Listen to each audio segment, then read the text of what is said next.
I still remember the sound of fabric tearing, that distinctive rip that echoed through our childhood home's living room. It was a sound that would change everything between my brother Eric and me forever. Growing up, Eric was always my parents' golden child. 3 years older, captain of the football team, straight-A student. The kind of son parents proudly display in family photos and brag about at neighborhood barbecues. I was just there.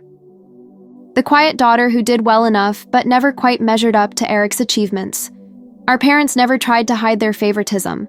Mom would cook Eric's favorite meals on weeknights while telling me to make myself a sandwich. Dad would drop everything to attend Eric's games, but somehow always had important work during my debate competitions. Small things, really. Things I learned to live with. We had inherited our grandparents' house after they passed away 5 years ago. It was a beautiful Victorian-style home, with more rooms than we needed, but my grandparents had specifically left it to both Eric and me in their will. To be shared equally between our beloved grandchildren, the lawyer had read. I remember how Eric had frowned at those words while I felt a rare moment of being equally valued. After college, I moved back home to save money while starting my career as a graphic designer. Eric had been living there since graduation, treating it like his personal kingdom. He took the master bedroom without discussion and gradually filled the common areas with his things. It's just temporary, I told myself, just until I save enough for my own place. That particular Wednesday started like any other. I was working from home, finalizing designs for a new client in the small corner of the living room I had claimed as my workspace. The morning sun filtered through the curtains, casting a warm glow across my drawing tablet. I had been up since 5, determined to finish before my afternoon deadline. Eric stumbled down the stairs around 11, still in his pajamas despite having a job that supposedly started at 9. He headed straight to the kitchen, making enough noise to disrupt my concentration as he prepared his late breakfast. "Could you keep it down a bit? I'm trying to finish this project," I called out, keeping my voice level and polite. The clattering stopped for a moment. "It's not my fault you decided to work in a common area," he shot back, his voice carrying that familiar edge of irritation.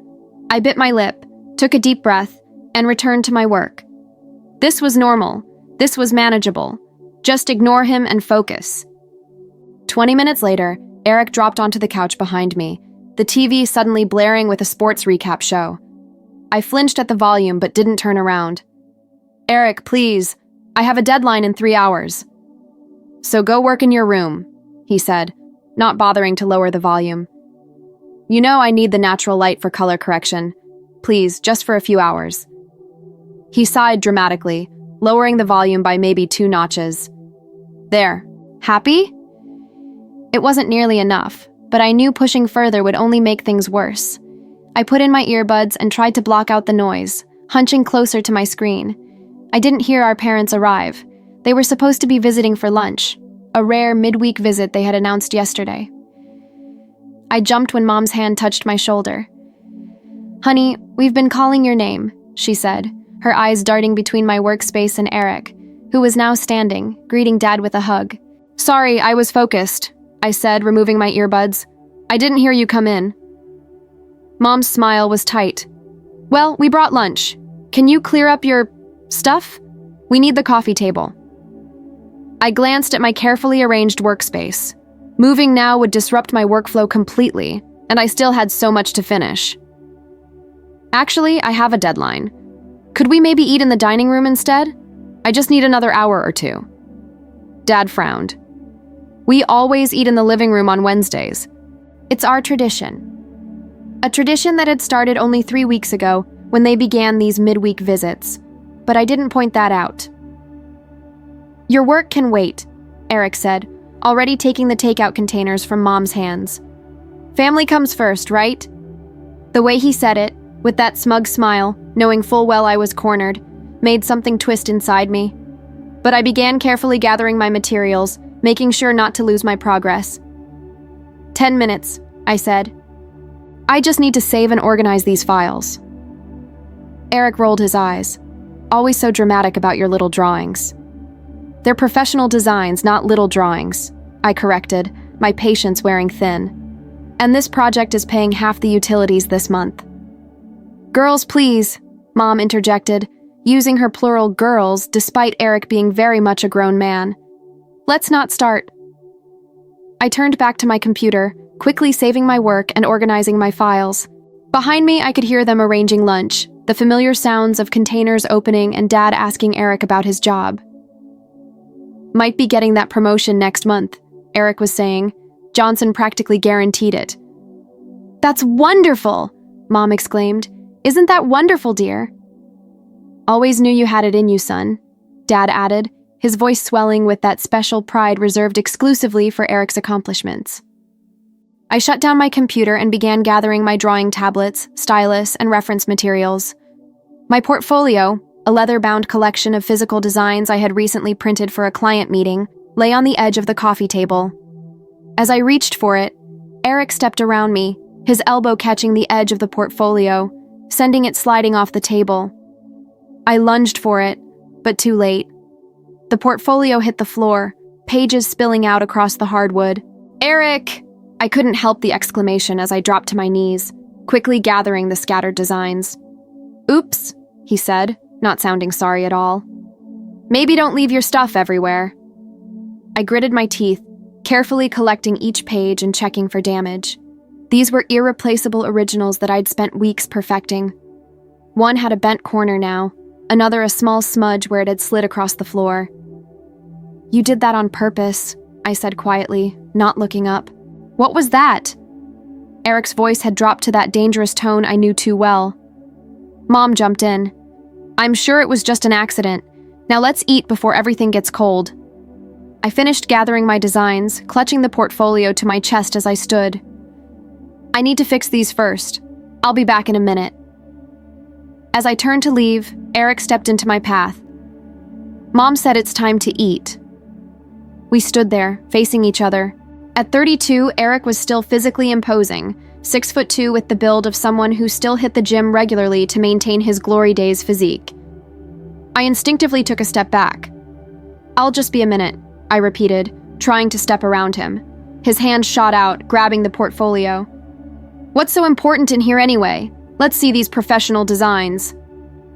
Eric, let go. I pulled back, but his grip was firm.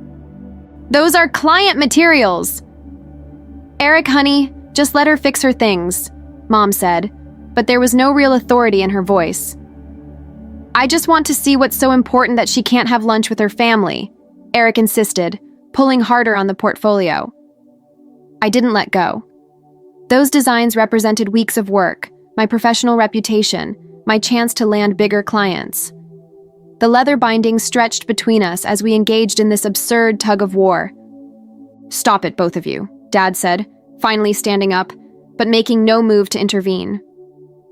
What happened next seemed to unfold in slow motion. Eric gave a hard yank just as my grip slipped. The sudden force sent him stumbling backward, the portfolio flying open in his hands, pages scattered into the air like oversized confetti. For one horrified moment, I watched my work flutter around the room. Then Eric regained his balance, looked at the half-empty portfolio in his hands, and something dark crossed his face. Before I could react, he grabbed the edge of the remaining pages and ripped. The sound was sickening. Clean designs torn jaggedly in half.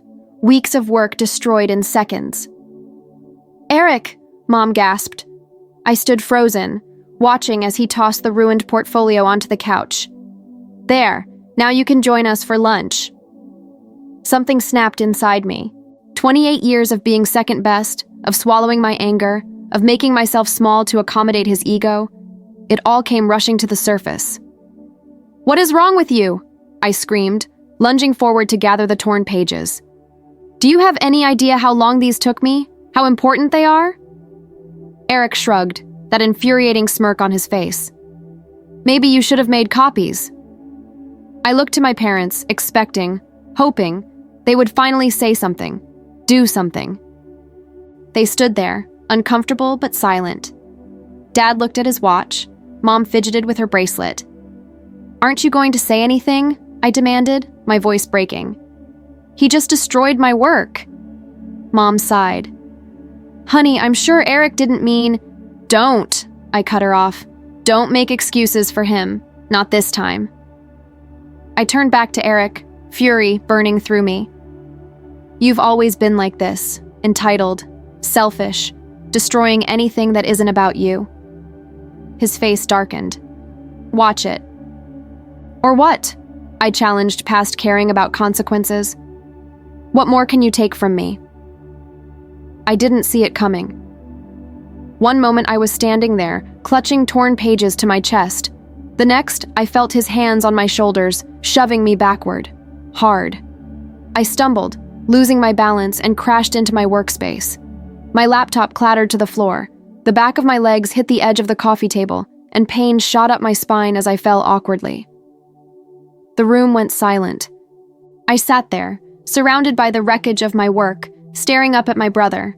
Behind him, our parents stood frozen, witnesses to a line being crossed, but still making no move to intervene. "Eric," Dad finally said, his tone more cautionary than condemning. "That's enough."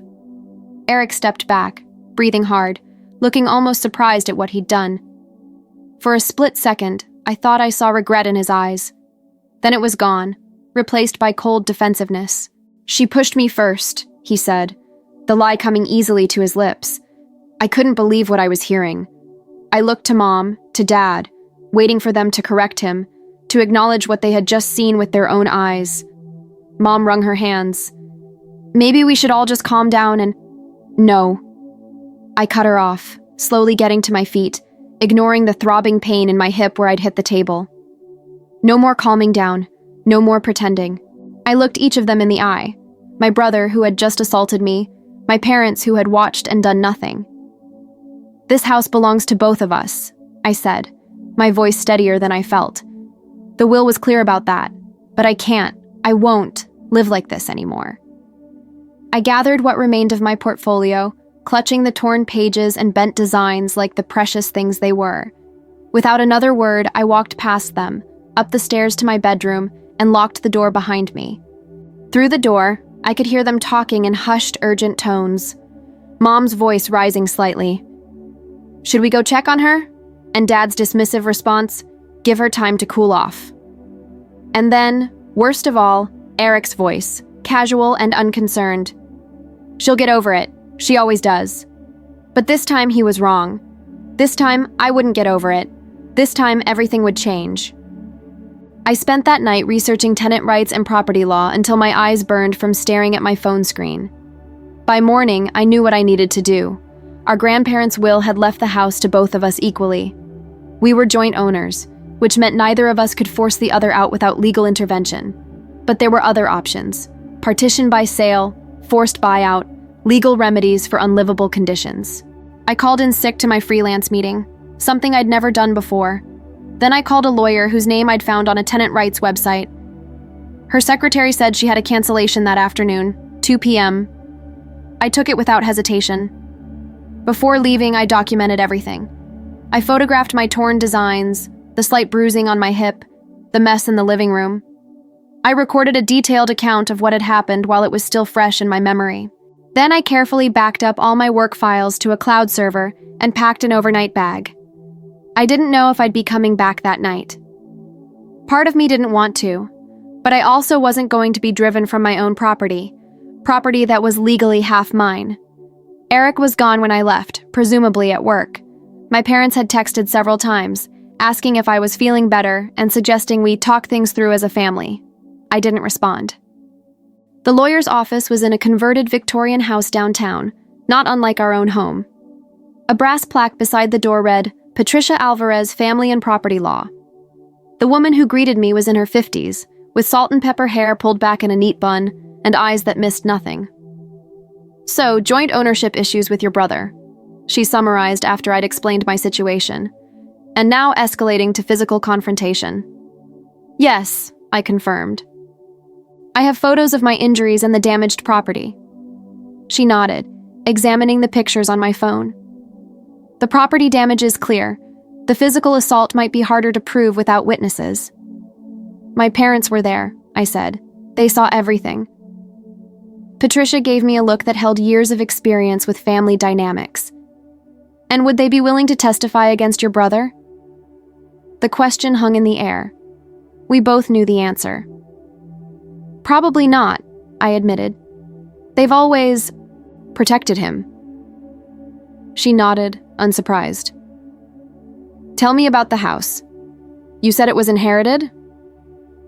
I explained about our grandparents' will, how the house had been left to us equally, how Eric had gradually taken over more and more space. Do you have a copy of the will? I nodded, pulling up the document on my phone. I'd had the foresight to scan it years ago, not trusting Eric to keep the original safe. Patricia read through it carefully, then looked up with newfound interest. This clause here, did you notice it? I leaned forward to see where her finger was pointing on the screen. In the event that one beneficiary makes the shared residence untenable for the other through actions of physical threat or substantial property damage, sole ownership shall revert to the victimized party, as determined by appropriate legal authority. I stared at the words, reading them again. I never noticed that before. Patricia was already making notes. Your grandparents were smart. This is what we call a bad behavior clause. It's not common in wills, but when included, it's legally enforceable, especially with the specificity used here. Hope flickered inside me for the first time since yesterday. So what does this mean? It means, Patricia said, looking up with a small smile, that we have grounds to petition for sole ownership based on your brother's actions. The physical assault and destruction of your professional property could qualify as making the residence untenable for you. What would we need to prove it? Documentation of the incident, which you already have. Witness statements would help, but given your parents' reluctance, we might need to find other evidence. Does the house have security cameras? No, I said, feeling a pang of disappointment. Any texts or emails from your brother admitting to the confrontation? Or perhaps from your parents acknowledging what happened? I checked my phone, scrolling through my parents' messages. There was one from Mom. I wish Eric hadn't lost his temper like that. He feels terrible about your designs. Please come home so we can work this out. I showed it to Patricia, who nodded. It's not a direct admission, but it acknowledges something happened. It's a start. She made a few more notes, then looked up at me. I'll be honest with you. These cases can get messy, especially when family is involved. Are you prepared for that? I thought about going back to that house, living under the same roof as Eric, walking on eggshells waiting for the next explosion. I thought about my parents, always making excuses, always choosing him. Yes, I said firmly. I'm prepared. Patricia nodded, satisfied. Then let's get started. I'll file an emergency injunction today based on the assault. That will legally bar your brother from the property temporarily, while we pursue the ownership transfer based on the wills clause. How long will all this take? The injunction could be approved within days. The full ownership case, that depends on how much your brother fights it. Weeks, possibly months. I felt a weight settling in my stomach. And where am I supposed to live during that time? The injunction would actually remove him from the property, not you. It would give you exclusive access to the house temporarily. I blinked, surprised. Really? Yes. Based on the assault, we have grounds to argue that he poses a danger to you. If granted, he would need to find alternative accommodations until the case is resolved. The idea of returning to the house without Eric there, without having to navigate his moods or make myself small to avoid conflict, seemed almost unreal. What about my parents? They don't live there, but they have keys. Patricia considered this. We could include a provision limiting access to named individuals. Would you want to bar your parents as well? The question gave me pause. Despite everything, they were still my parents. No, I finally said, but I want it legally established that they can't let Eric in while the injunction is in place. She nodded, making another note. We can specify that. Now, regarding the property damage to your professional materials, do you have an estimate of their value? We spent the next hour going through every detail, building the case piece by piece. When we finished, Patricia walked me to the door. I'll file these papers today. Keep your phone on. The judge might want to speak with you directly before approving the emergency injunction. I thanked her and stepped outside, feeling both lighter and heavier at the same time. I had taken the first step toward reclaiming my space, my safety. But I had also crossed a line that couldn't be uncrossed. This wasn't a family disagreement anymore. This was a legal battle. My phone buzzed with a text as I reached my car. Eric. Where are you? Mom said you didn't go to work. I stared at the message, feeling a strange calm settle over me. I didn't owe him an explanation. I didn't owe him anything. I drove to a hotel near downtown, checked in for 2 nights, and set up a makeshift workspace on the desk. I had clients who were still waiting for their designs, deadline extensions or not. 3 hours later, my phone rang with an unknown number. It was Patricia. The judge wants to see both parties tomorrow morning at 9 a.m., emergency hearing for the injunction. Can you be there? Yes, I said without hesitation. Good. I've notified your brother through the contact information you provided. He'll be served official papers this evening. After hanging up, I sat on the edge of the hotel bed, staring at my phone. I imagined Eric's reaction when he received the legal documents. The shock, the anger, the disbelief that I would actually take this step. My phone buzzed again. A flurry of texts from Eric. What the hell is this? Legal papers? Are you serious right now? Call me immediately. Then from Mom. Honey, what's going on? Eric just called us very upset about some kind of court papers. This isn't the way to handle family matters. And Dad, this is getting out of hand. Come home now so we can talk like adults. I turned off my phone without responding to any of them. They had their chance to talk like adults yesterday, when Eric was shoving me to the ground and destroying my work. They had chosen silence then. I was choosing action now. The next morning, I dressed carefully in a simple black dress and low heels. Professional, but not flashy. I pulled my hair back into a neat bun, applied minimal makeup, and made sure the bruise on my hip was documented one final time, though it had already begun to fade. The courthouse was an imposing granite building in the center of downtown. Patricia met me on the steps, briefcase in hand. Your brother is already inside with his attorney, she informed me. A Mr. Davidson. I know him. He's competent, but not exceptional.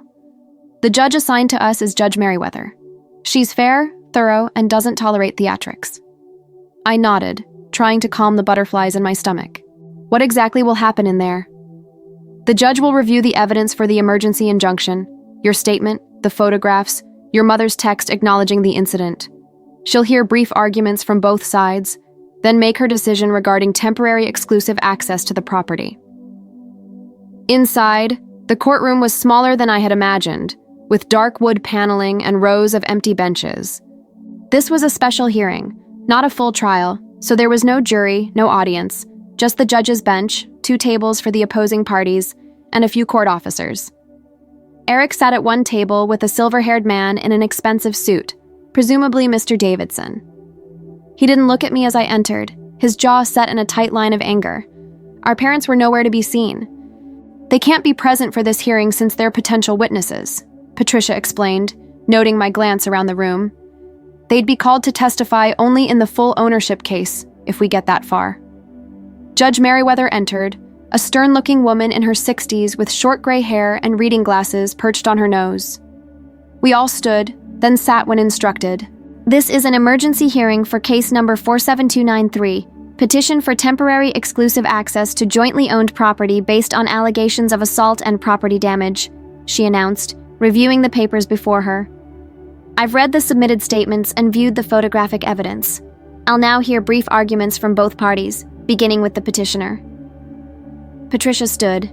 Your Honor, my client, who jointly owns the property in question through inheritance, was physically assaulted by her brother, the co-owner, on Wednesday afternoon.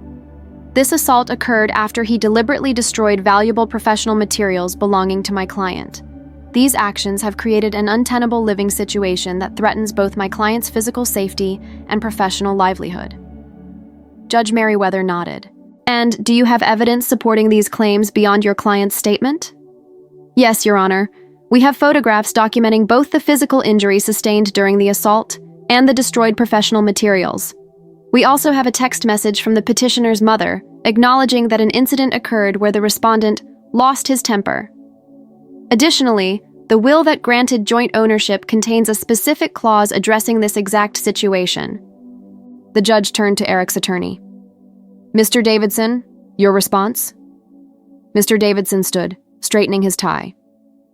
Your Honor, my client categorically denies any assault took place. What occurred was a minor sibling disagreement that has been grossly exaggerated. The destroyed materials were accidentally damaged during a heated verbal exchange, and the alleged injury could have occurred at any time. We believe this petition is an opportunistic attempt to gain exclusive control of a valuable property. I felt my cheeks burning at the blatant lies, but Patricia had warned me to maintain a calm demeanor no matter what was said. The judge studied both of us over her reading glasses. Mr. Reynolds, she addressed Eric directly, did you damage your sister's professional materials during an argument on Wednesday? Eric shifted uncomfortably. There was an accident with her portfolio. I didn't intend to damage anything. And did this accident involve you physically taking the portfolio from her hands against her wishes? Eric glanced at his lawyer, who gave a slight nod. Yes, but... And did you put your hands on your sister's person at any point during this dispute? A moment of tense silence. Eric clearly hadn't expected to be questioned directly.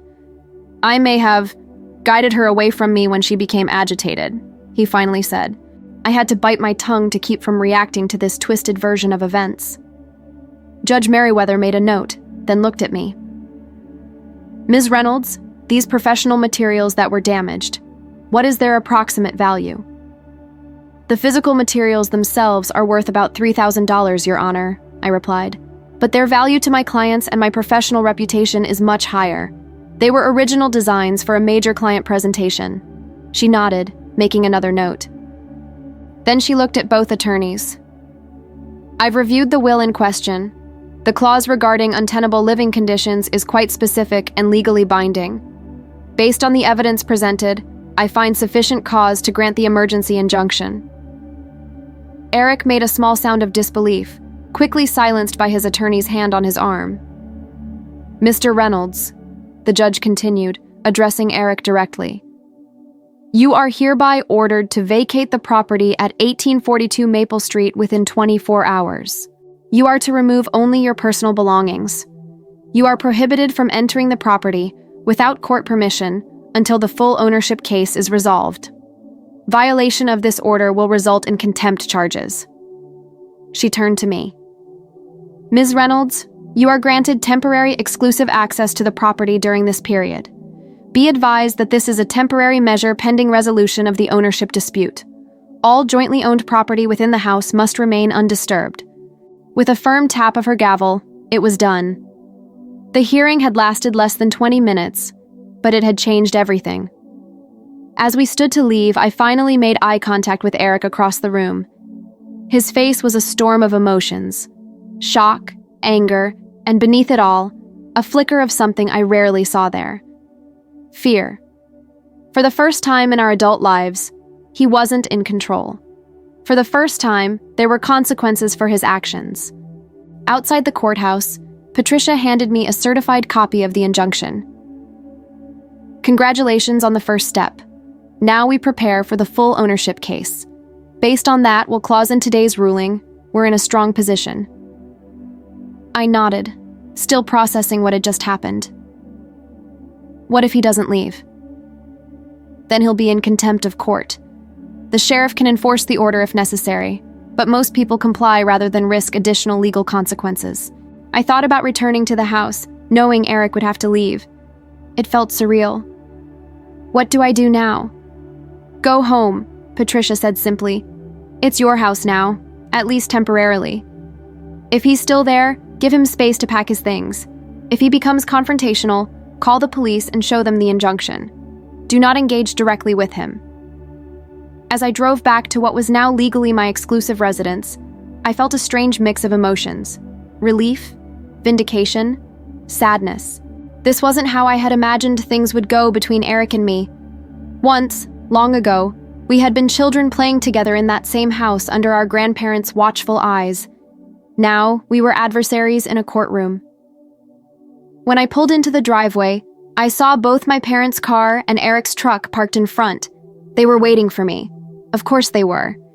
I took a deep breath, clutching the court order in my hand like a shield, and walked up the path to what was now, temporarily at least, my house alone. Whatever happened next, I knew one thing for certain. I would never again allow myself to be made small in my own home. I stood on the porch for a moment, gathering my courage before using my key to open the front door. Inside, the tension was thick enough to cut with a knife. My parents and Eric sat in the living room, the same room where everything had fallen apart just days ago. Mom jumped to her feet when I entered. "Honey, what have you done? This isn't how family solves problems." Dad remained seated, his face a mask of disappointment. "Legal action? Against your own brother? I never thought you'd go this far." Eric said nothing, just glared at me with cold fury in his eyes. I took a deep breath and held up the court order. "Eric needs to be out of the house within 24 hours. The judge was very clear." "This is ridiculous," Dad exploded. "We're not strangers, we're family. We can work this out ourselves without getting courts involved." "Like we worked it out when Eric shoved me to the ground and destroyed my work?" I asked quietly. "When you both stood there and did nothing." Mom's face crumpled. "It wasn't like that. It was just a misunderstanding." "It wasn't a misunderstanding, Mom. It was assault. And it wasn't the first time Eric has been aggressive, just the first time it got physical." I turned to Eric. "You need to pack your things and leave by this time tomorrow." Eric finally spoke, his voice dangerously quiet. "You think you're so clever, don't you? Running to a lawyer, playing the victim." "I am the victim," I said firmly. "And I'm not playing anything. I'm simply enforcing my rights." He stood up suddenly, making me flinch, a reaction that wasn't lost on any of us. It was proof of what he'd done, how he'd made me feel in my own home. "You've wanted the house to yourself from the beginning," he accused. "This was your plan all along." "That's not true," I replied. "All I ever wanted was to be treated with respect in my own home, to have equal say in decisions about a property we jointly owned. But that wasn't enough for you. It had to be your way all the time." Mom stepped between us, ever the peacemaker, though always with a thumb on Eric's side of the scale. "Please, let's all calm down. Surely we can find a compromise." "The court has already decided," I said. "This isn't up for negotiation." Dad stood now too, red-faced. "So that's it? You're throwing your brother out on the street? Where is he supposed to go?" I felt a flash of familiar guilt, the kind they'd always used to make me accommodate Eric's needs above my own, but I pushed it aside. He's 32 years old with a good job. I'm sure he can find an apartment, just like any other adult would. I looked directly at Eric. "You have until tomorrow afternoon. I'll be staying at a hotel tonight to give you space to pack." "How generous of you," Eric sneered. Mom began to cry softly, the tears that had always been her most effective weapon. "I don't understand why you're doing this. We're family." "Yes, we are," I agreed. "And families shouldn't hurt each other. They shouldn't destroy each other's property. They shouldn't make excuses for bad behavior." Dad put his arm around Mom's shoulders. "Come on, let's go. She's made her decision." He looked at me with disappointment. "I hope you're satisfied with what you've done to this family." The familiar weight of blame settled on my shoulders, but this time I refused to accept it. "I'm not the one who did this to our family. I'm just the one who finally said enough." They left shortly after, Mom still crying, Dad still angry, Eric silent and seething. I walked through the house alone after they drove away, truly alone in this space for the first time. The house felt different somehow, both emptier and fuller at the same time. Emptier without the constant presence of others, fuller with possibilities of what it could become. I spent that night at the hotel as planned, giving Eric space to pack without confrontation. The next day, I returned at exactly the 24-hour mark. Eric's truck was gone from the driveway. I approached the house cautiously, unsure what I might find inside. The front door was unlocked. I stepped inside and immediately noticed differences. The living room was missing several pieces of furniture. The leather recliner Eric had bought, the large TV and entertainment center, various decorative items that had been his. It looked somewhat bare, but also more open, more peaceful. I walked through each room taking inventory. He had taken only his personal belongings as ordered. The master bedroom, which he had claimed for himself years ago, was now empty except for the bed frame and mattress that had been our grandparents'. His bathroom was cleared out, closet emptied. In the kitchen, I noticed he'd taken some of the appliances, the expensive coffee maker he'd insisted on buying, the air fryer, some of the nicer pots and pans. Fair enough. Those had been his purchases. I checked my own bedroom last, half afraid of what I might find. To my relief, it was untouched. My things remained exactly as I'd left them. It wasn't until I returned to the living room that I noticed the wall above the fireplace. A large rectangular outline of unfaded paint marked where our grandparents' portrait had hung, a painting I'd always loved. He had taken it, despite it being part of the house, not his personal property. I called Patricia immediately to report this violation of the court order. She made a note of it, promising to add it to our case for the full ownership hearing.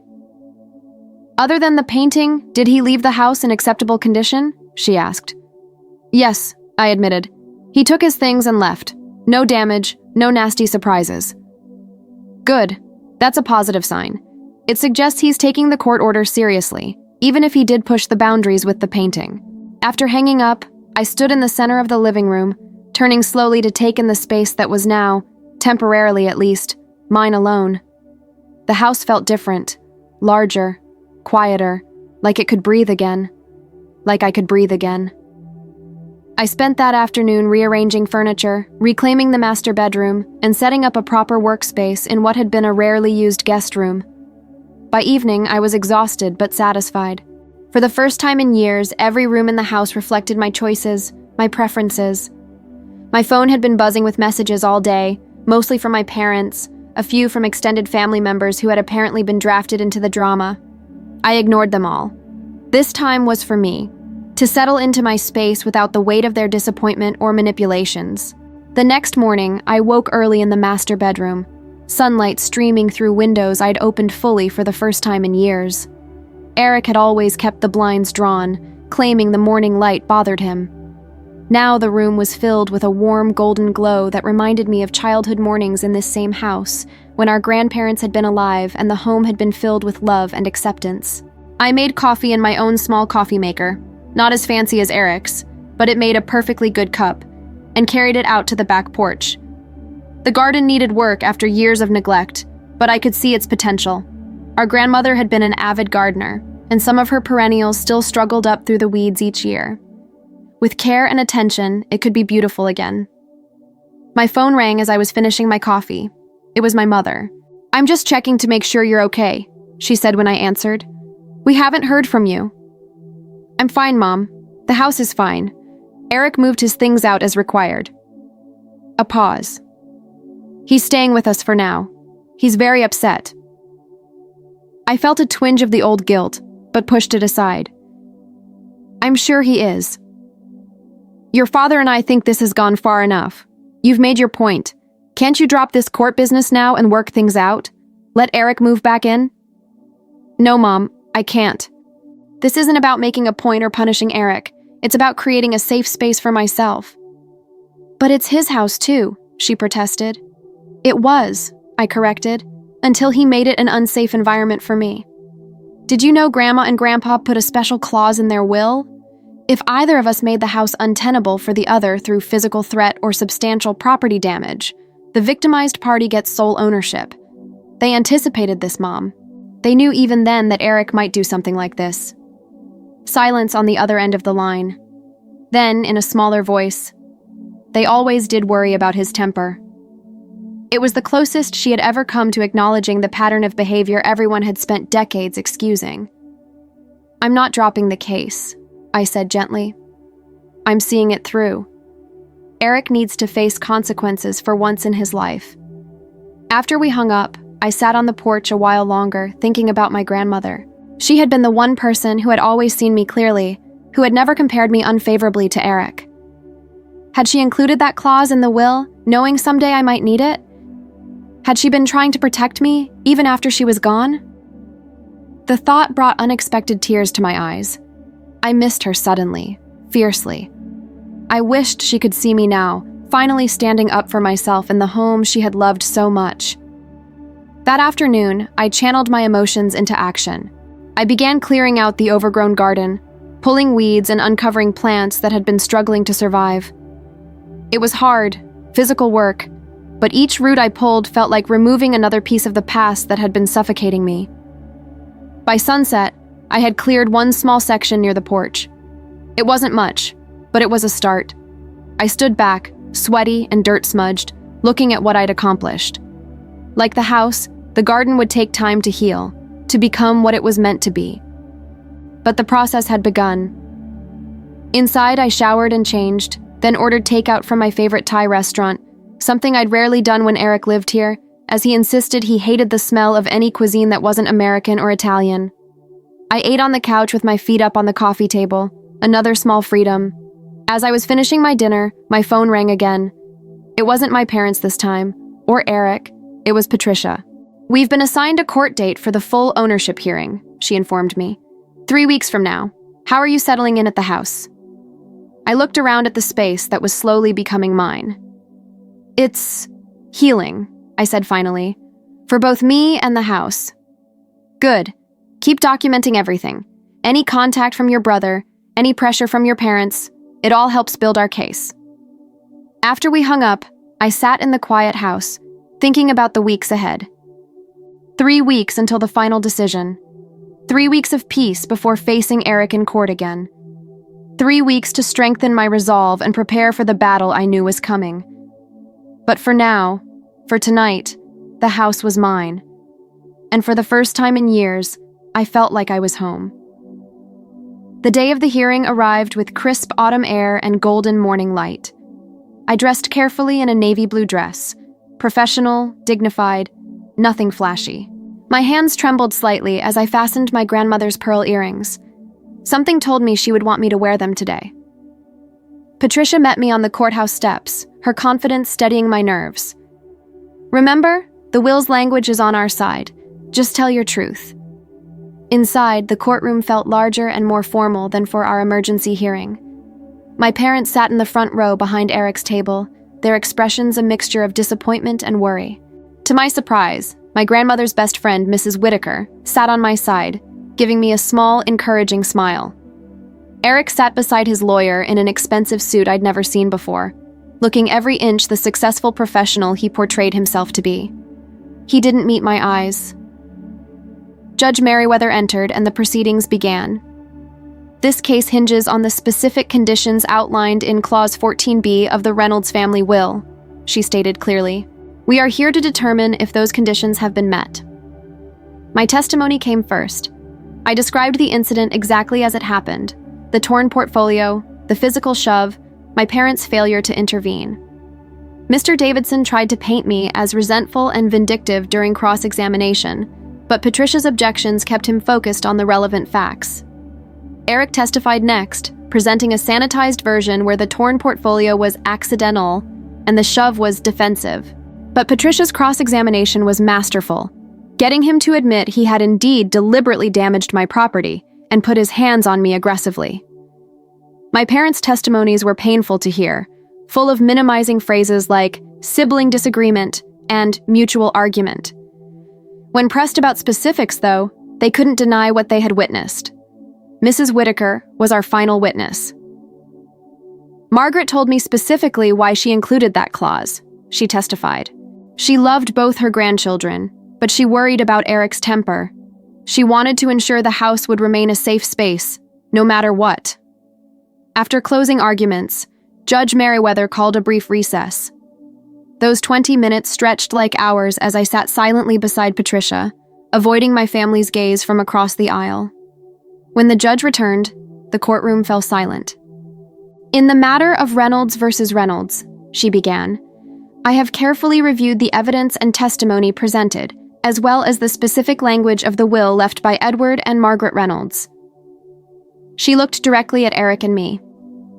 "It is clear that the authors of the will anticipated potential conflict between the co-owners and included Clause 14B as a specific remedy should one party make the home untenable for the other through physical threat or substantial property damage.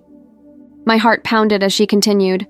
Based on the evidence, I find that these conditions have been met. The respondent did physically threaten the petitioner and did cause substantial damage to her property. She paused, her gaze steady. Therefore, in accordance with the express wishes of Edward and Margaret Reynolds as stated in their will, I hereby order the transfer of sole ownership of the property at 1842 Maple Street to the petitioner, effective immediately. The gavel came down with a crack that seemed to echo through my body. Just like that, it was over. The house was mine. Eric sat frozen, his face a storm of shock and fury. My mother sobbed quietly. My father stared straight ahead, stone-faced. Outside the courthouse, Patricia shook my hand. Congratulations. The paperwork will take a few days, but legally, the house is now solely yours. I drove home, truly my home now, in silence. This was justice, but it came at a cost. I walked through each room, touching walls, opening windows, welcoming the space that had witnessed so much pain and would now, hopefully, know peace. In the weeks that followed, I changed my phone number after endless messages from family members, alternately pleading and condemning. The only person I stayed in contact with was Mrs. Whitaker, who brought me garden cuttings and old photographs of my grandparents. Your grandmother would be proud, she told me over tea one afternoon. She always said you had a quiet strength that would surprise everyone someday. One evening, just as autumn was painting the neighborhood in gold and crimson, the doorbell rang. Through the peephole, I was shocked to see Eric standing on my porch. It had been exactly 1 month since the court ruling. My first instinct was fear, the automatic response built from years of accommodation. My second was anger. What right did he have to show up unannounced? I didn't open the door. Instead, I called down to the building's security desk. There's someone at my door who shouldn't be here, I told the doorman. Could you please ask him to leave? Through the peephole, I watched as the doorman approached Eric, spoke briefly with him, and then firmly escorted him toward the exit. Eric looked back once, his expression unreadable from that distance. As they disappeared from view, I leaned against the door, breathing deeply. A year ago, I would have opened that door despite my misgivings. I would have listened to whatever Eric had to say, forgiven whatever he asked forgiveness for, simply because that's what I had always done. But not anymore. I had learned the hardest lesson in the hardest way. Sometimes love means setting boundaries, and sometimes healing means closing doors. Outside, the garden I had reclaimed from neglect caught the last golden light of day. Inside, the home that was now truly mine embraced me in quiet affirmation. I was safe here, I belonged here, and no one could ever take that from me again.